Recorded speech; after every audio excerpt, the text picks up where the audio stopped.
Hello chalk TV friends, நான் உங்கள் கதை சொல்லி ஃப்ரெண்டு விஜயா. இது படம் பார்த்தே கதை சொல்லு. முதல் படத்தில் பார்த்தீங்களா, ஒரு க்யூட்டாக புசு புசுன்னு முடி இருக்கக்கூடிய நல்லா க்யூட்டான ஒரு முயல் உட்காந்துருக்கு அதோட வீட்டுக்கு முன்னாடி. பார்த்தீங்கன்னா அதுக்கிட்ட நிறைய கேரட்ஸ் இருக்குது, அதோட ஃபேவரைட் ஃபுட்டு அதுதான். அப்போது அது சாப்பிட்லான்னு இருக்கும்போது அதை பார்த்துட்டு ஒரு யானை பாருங்க அப்படி குறுகுறுன்னு பார்க்குது பாருங்கள். அந்த யானை வந்து சரியான புள்ளி. அதாவது உங்கள் கிளாஸில் கூட உங்களை தேவையில்லாமல் கிண்டல் பண்ணுறது வம்பிழுக்கிறதுன்னு சில பசங்க இருப்பாங்கள்ல, அவங்க தான் புள்ளின்னு சொல்லுவோம்.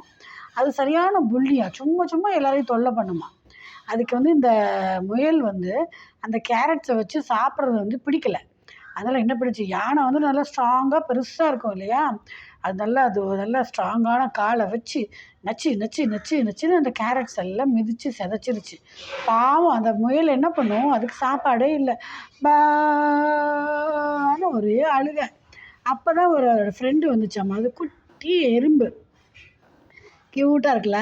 அது வந்தவுடனே, ஏன்ப்பா இப்படி அழுகுற, என்ன பிரச்சனைப்பா சொல்லுப்பா என்கிட்ட அப்படின்னோடனே, இந்த மாதிரி நான் சாப்பிட வச்சுருந்தேன் என்னோடய டேஸ்டியான கேரட்ஸ் எல்லாம் இந்த யானை புள்ளி வந்து மிதிச்சே சிதைச்சிருச்சுப்பா அப்படின்னோடனே, அவ்வளோதான் நான் இரு, நான் அதுக்கு ஒரு பாடம் கற்றுக் கொடுக்குறேன் அப்படின்னு சொல்லிட்டு மெதுவாக அந்த யானை நல்லா ஒரு மரத்துக்கட்டில் தூங்கிட்டு இருக்காமா, நல்லா கொரன்னு கொரட்டை விட்டு. இந்த எறும்பு ஊறுறதே தெரியாது இல்லையா, நைஸாக ஊறி போய் அந்த இது குட்டி யானையோட தும்பிக்கை இருக்கு இல்லையா, அதில் ஏறி உட்காந்துக்குச்சு. உட்காந்து நறுக்குன்னு ஒரு கடி கடிச்சிட்டு அது கீழே குதிச்சு ஓடியே போயிடுச்சு. அவ்வளோதான், யானை கதறுது, ஐயோ இதை கடிச்சிச்சே, எறும்பு கடிச்சிச்சே அப்படின்னு கதறுதாம்மா. இப்போ தெரியுதா, அடுத்தவங்கள புள்ளி பண்ணால் நமக்கு என்ன நடக்கும், நமக்கு இன்னொருத்தவங்க வந்து நம்மளை புள்ளி பண்ணிட்டு போயிடுவாங்க. ஸோ யாருக்குமே நம்ம என்றைக்குமே தொல்லையே கொடுக்கக்கூடாது. முடிஞ்ச வரைக்கும் அடுத்தவங்ககிட்ட அன்பாக இருக்கணும், ஹெல்ப் பண்ணணும்.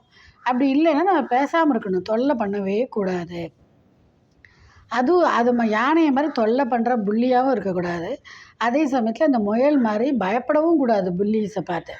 தைரியமாக அவங்கள வந்து நம்ம ஃபேஸ் பண்ணணும். அப்படி இல்லைன்னா நம்ம டீச்சர்கிட்டேயோ அப்பா அம்மாக்கிட்டேயோ அல்லது எறும்பு மாதிரியான ஃப்ரெண்ட்ஸ்கிட்டேயோ சொல்லி நம்மளுடைய பிரச்சனையை நம்ம தீர்த்துக்கணும். எதுக்கும் பயப்படக்கூடாது, எல்லாத்தையும் நம்ம எதிர்த்து தைரியமாக ஃபேஸ் பண்ணணும். ஓகே ஃப்ரெண்ட்ஸ், இந்த கதை உங்களுக்கு ரொம்ப பிடிச்சிருக்குன்னு நினைக்கிறேன். இந்த படங்கள்லாம் பார்க்க ரொம்ப க்யூட்டாக இருக்குல்ல. மேஜிக் பாட்டுக்கு தேங்க்ஸ், ரொம்ப ரொம்ப தேங்க்ஸ். இந்த கதையை நீங்கள் பாருங்கள், கேளுங்க. நீங்களும் இந்த வாய்ஸை மியூட் பண்ணிவிட்டு நீங்களும் இந்த கதையை சொல்லி பழகுங்க. Okay, bye friends.